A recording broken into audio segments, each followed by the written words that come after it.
always wondered what you guys called each other in the locker room. Do you use the character name or your real name? Was there etiquette as far as how new guys address the veterans? No, we just called each other by name. I mean, and there was no. I mean, it wasn't like anything military or whatever. I just know this that um, at least when I was there, kind of like the old school way. If you're a rookie, if you're the new kid on the block, so to speak, it's basically yes sir, no sir, and then that's the other thing that young guys needed to learn is that whether they realize it or not, everybody's watching them Mm-hmm. and see to see what he's made of, and how is he gonna? It's kind of like if you're the new guy on the block, you don't want to come in there and and take somebody's locker room space or whatever. It's like we'd go to a lot of weeklies towns, right?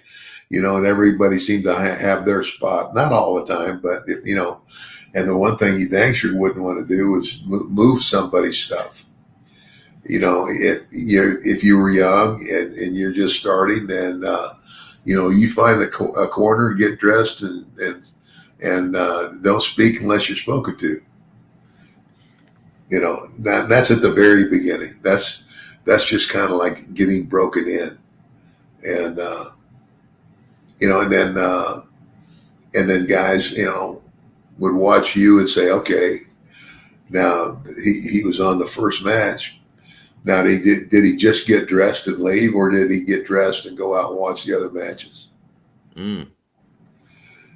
Because if they know that you got dressed and you went and you watched the other matches, that you're actually trying to learn your trade, that you're not just like anxious to get on, to get in there and get out of there because you're on the first match and make it to the bar before everybody. Right. Man, it's interesting, all the etiquette stuff, and that's another thing I'm kind of learning as I go here. When it comes to handshakes, I know that handshakes are a big thing in wrestling, and like, especially if you're a new guy in the territory, you want to come in and shake everybody's hand and introduce yourself, and it's a sign of respect. At what point does that stop for you? So if you come to a new territory, you want to come up and introduce yourself to everybody. Is that every show, or is that just the first time you walk in the building?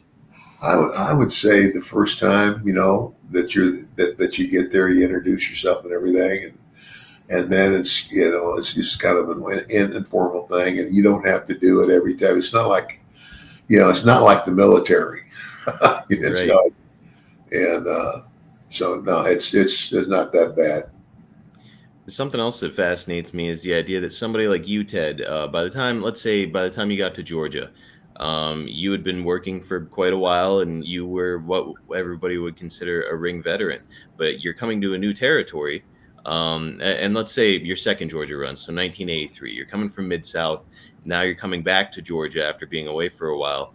For you, coming back in the door, you're an established ring veteran, but you're coming into a new territory. Do you defer to your opponent when it comes to calling the match, or how does that go? No. I mean, if I'm a veteran and I've been in the business for I don't care how many. I mean, generally speaking, the old school was the heel called the match. Mm-hmm. Now, if I'm in the ring with a guy that's still a little wet behind the ears, and he's the heel, he ain't calling my match. Okay. I'll be calling the match that way. I mean, and that's just respect, for a much more established guy. So Now, were you like a see in the ring kind of guy, or would you go over a few spots ahead of time and learn what the guy could do? I was pretty much see in the ring, but if I had a history with a guy, in other words, if it's the first time I'm ever wrestling the guy, I would sit down and first of all kind of put him at ease, if he was, nervous or whatever. And, and I would just tell him, I'd say, kid, just listen to me out there. And and because that's when I was the kid, that's what all the old timers said to me. Hey, just kid, just listen to me out there, and we'll be okay. And that's pretty much it. I'm sure I'm gonna have more questions like that, certainly from our listeners, but also for me as we go. Just because it's like for me right now, it's drinking water from a fire hose as I learn all this stuff. So I'm just Yeah, trying to absorb as much as I possibly can. So yeah, it's those kind of small yeah. nuanced things are what And, get down. but the other thing, Marcus, is I feel like the business has changed so much. I mean, we're talking old school. We're talking back before the big before Vince McMahon went international, national and international, and I'm talking about like in the late '60s and the early '70s. Again, that respect was always there. Mm, I mean, and expected. And as time has gone on, not so much. I mean, you might introduce yourself to somebody you don't know. I would say that, it's like if I go in a dressing room and I'm a veteran and I sit down, it's like, and there's a new guy in there, I'm not going to go over there to him. I'm going to wait for him to come to me.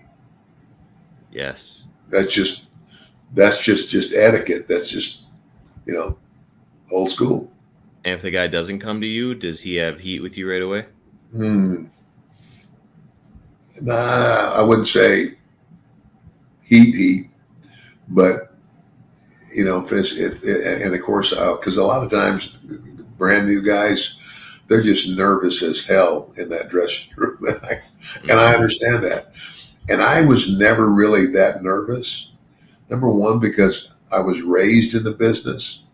I Yeah. knew a lot of those guys, when I first started, that were veterans that were in that dressing room.